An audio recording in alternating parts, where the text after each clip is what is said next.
سلام بچه من علی هستم. امروز میخوایم براتون یاد بدیم که چگونه حافظه لپتاپ خود را به پایان بیاریم.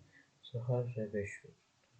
اولین روش در زمینم براتون بگم که این یکی ویدیو گفتم که این ویدیوها برای لپتاپ کامپیوترهای ویندوز 10 هست.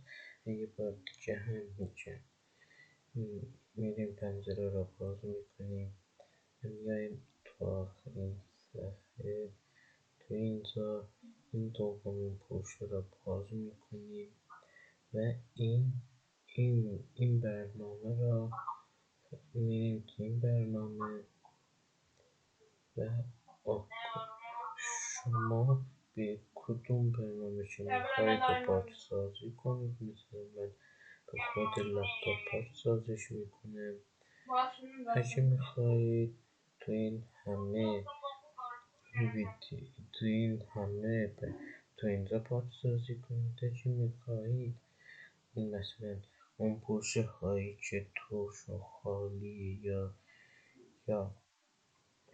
یا یه چی مثلا مشکل دارن و اینو میزنید. یه بار دیگه هم اوکی میزنید.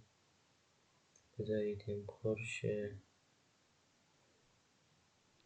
و همشونو فعال میکنید. اصلا نگران نباشید. هیچ مشکلی یا هیچ برنامه اون لپتاپ یا کامپیوتر شما را پارچ نمیکنه.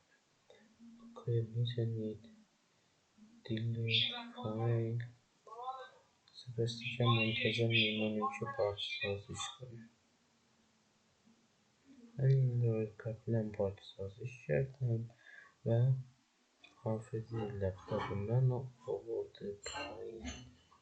حالا میریم دومین روش این است که مثلا میریم تو این برنامه، تو اینجا مثلا اینو راست کلیک میکنیم و آخرین گزینه رو میزنیم.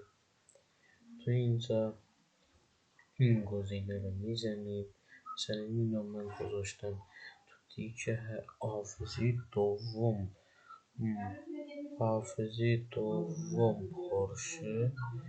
پارچش میکنیم. مثلا من میخوام به حافظه خود لپتاپ بزنم. مثلا سی بزرگ رو می نویسم و اوکی رو میزنم. ببینید میشه تو اینجا میشه به حافظه خود لپتاپ انتقال یافت. یه لحظه بایستید و اگه حافظه این پر میشه نیست.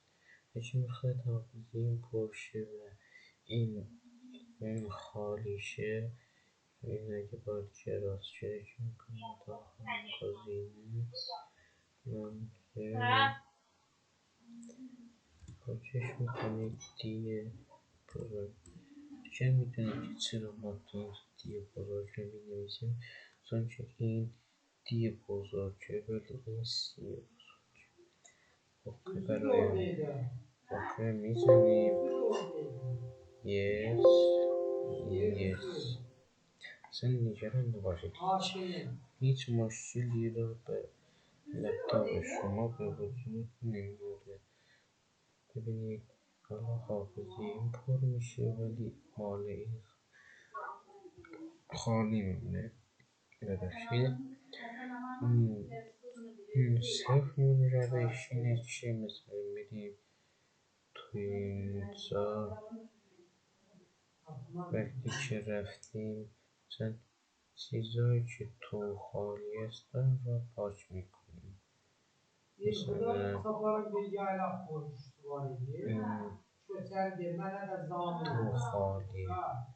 میتونید پاکش کنید. مثلا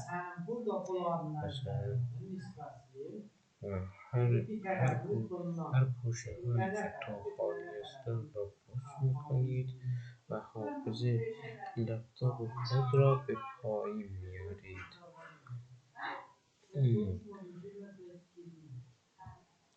امیدوارم از این ویدیو خوشتون اومده باشه. اگه خوشتون اومده این ویدیو لایک کنید و ما را دنبال کنید.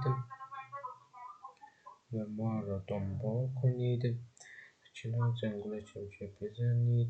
وقتی که من ویدیو گذاشتم یوتیوب برای شما اطلاع دهد. خدا